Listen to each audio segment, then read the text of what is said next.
Hello. In this video, I will be reviewing the ZigZag Trade Indicator on the MetaTrader 4 and MetaTrader 5 platforms.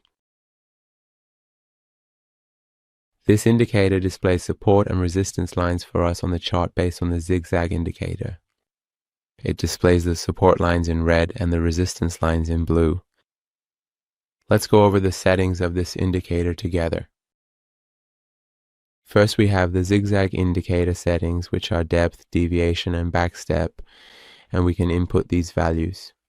And there is also an option so that if it is set to true, the ZigZag indicator itself will be displayed on the chart. Learn and enter the world of binary option with us. Binary option indicators, powerful strategies, learn, trade, win. Level up your trading chart, and if it is set to false, it will not be shown. I will set this to true. You can see that the ZigZag indicator itself is now displayed.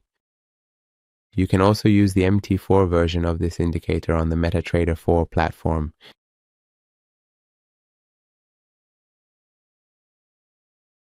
In the end, if you have any comments, criticisms, or suggestions, you can share them with us through the comments section to help improve the indicators.